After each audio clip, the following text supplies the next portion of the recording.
E aí pessoal, aqui quem fala é o Guto e sejam bem-vindos a mais um vídeo. Hoje a gente fala de mais um anime que estreou na temporada. A gente fala de Ijire Naide Nagatoro-san. E eu tava até ansioso pela proposta desse anime e porque eu já tinha visto o trailer dele, então visualmente ele me atraía bastante e vinha com essa proposta assim de retratação histórica, colocando a menina no papel de quem ia finalmente fazer a linha de dominante da coisa. E não gostei do que eu vi, me senti muito desconfortável ao longo de todo o episódio. Ijire Naide Nagatoro-san estreou no catálogo da Crunchyroll como Don't Toy With Me, Miss Nagatoro, que ele é escrito por um mangaka mais comumente conhecido pelos seus mangás hentais. Isso não é nada de surpreendente, né, porque a gente sabe que existe muito autor famoso de hentai que acaba produzindo obras não hentai que se popularizam por causa que às vezes tem uma pegada mais fetichista,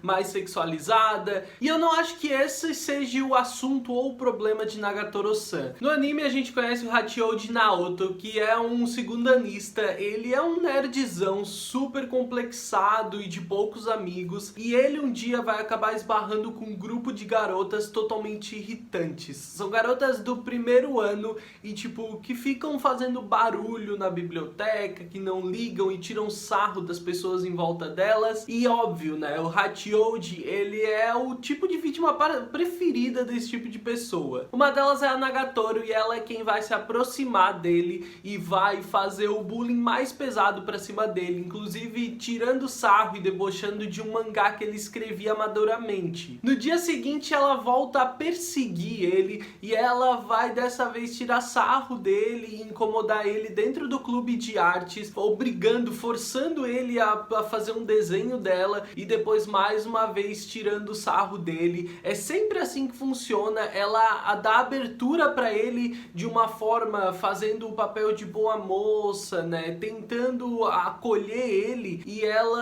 isso sempre termina com ela tirando sarro dele de alguma forma ou fazendo alguma piada. Isso volta a acontecer uma terceira vez no primeiro episódio, quando na volta pra casa ela vai fingir chamar ele pra sair, mas é óbvio que é mais uma das mentiras e brincadeiras dela. E basicamente o primeiro episódio ele se divide nisso, né, nessas pequenas 3 sketches. Nessa última é o momento ainda onde ele vai conseguir se impor de alguma forma, não se opor, porque ele é bastante submisso a qualquer pessoa que se mostre mais opressora perante ele, mas ele vai finalmente tentar um tipo de comunicação quando ele pergunta o nome dela. Então isso abre pra gente a margem e a ideia de que ele até tem algum interesse em se aproximar dela, porque também o anime mostra pra gente como ele lidou com o bullying que ele sofreu a vida inteira e como ele lida diferente com a Nagatoro. Eu não sei como é no mangá e não sei se é só pro primeiro episódio, mas eu acredito que deva seguir essa narrativa utilizando esse formato de sketches, onde nesse primeiro episódio a gente tem uma cena mais longa lá na biblioteca com a questão do mangá, onde a gente vai entender como vai se dar o relacionamento dos dois, e depois a gente tem essas outras 2 sketches envolvendo o clube de artes e também eles indo pra casa. Então esse deve ser o formato narrativo que o anime deve seguir o tempo inteiro, com pequenos plots abusando do ambiente, da situação, momento, hora, pra criar alguma interação entre eles, onde a Nagatoro vai sempre exercer um papel de buller opressor pra cima do Hachioji. Como eu falei pra vocês, eu comecei o anime com uma perspectiva e uma ideia de que a gente teria a menina finalmente assumindo o papel de opressora e funcionaria como uma retratação histórica, e que eles conseguiriam inserir um romancezinho mais bobo ali, e tipo, sei lá, a lá Takagi-san. Takagi-san é uma boa ideia de uma menina fazendo bullying ou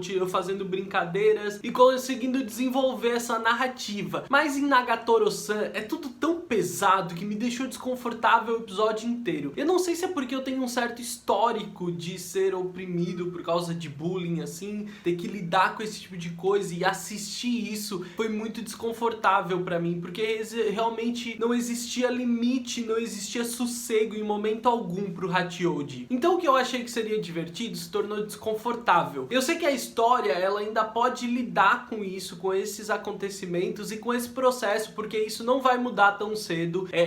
O desenvolvimento do personagem tá aí pra isso. A Nagatoro pode aprender a lidar com isso, pode mudar, se arrepender, pode servir para a evolução do Hachioji, mas a questão é que a gente vê um bullying super pesado pra cima do rapaz, que nunca soube lidar com isso e que ele continua não sabendo. Mas como o anime já dá a entender pra gente que existe uma pegada de romance em torno disso, a proposta que aparece é de que o Hachioji, ele tá apaixonado por ela e por isso ele aceita isso, porque ele ainda se preocupa em descrever pra gente como ele lidava com esse bullying quando ele sofria bullying desde novo de outros rapazes, que por exemplo, ele se fechava e ele nem lembra a aparência desses rapazes porque ele se fechava em um mundo só dele, e com ela não, com ela é diferente, ele ainda lembra dela. Então é como se ele estivesse deixando ela agir daquela forma porque ele tá apaixonado por ela. E cara, quando eu digo que eu achei muito desconfortável todo o episódio, é porque realmente ele não tem sossego nenhum. E isso acaba não dando espaço pra existir um alívio emocional, uma quebra dessa narrativa pesada. Ele não tem momento de sossego algum. Mas como eu falei, eu acho que existe toda uma pegada sexual e romântica aí, que coloca uma menina toda fofinha, né, e toda normalmente fragilizada, no papel de uma menina super opressora, junto do nerd virgão,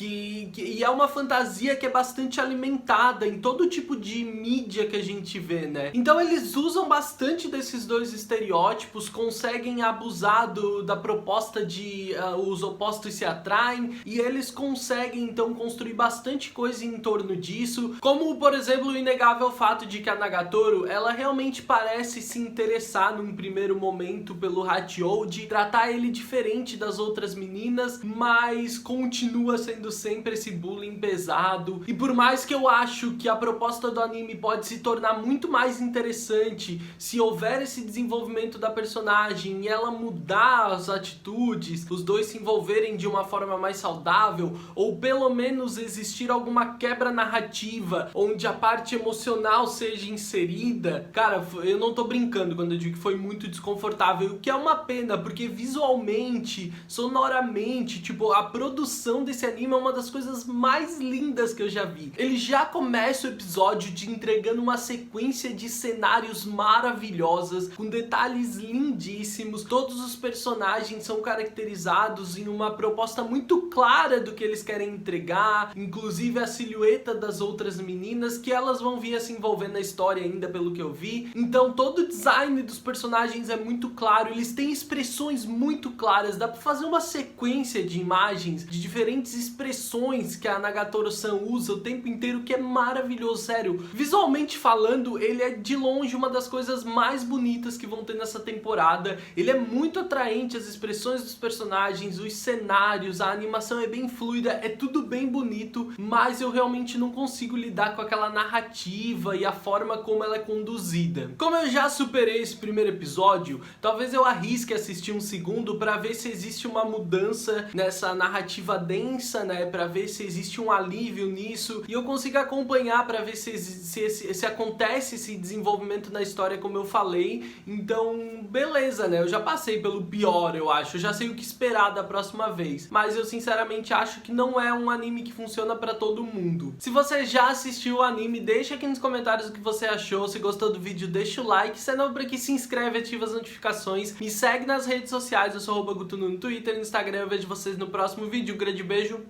Tchau, tchau!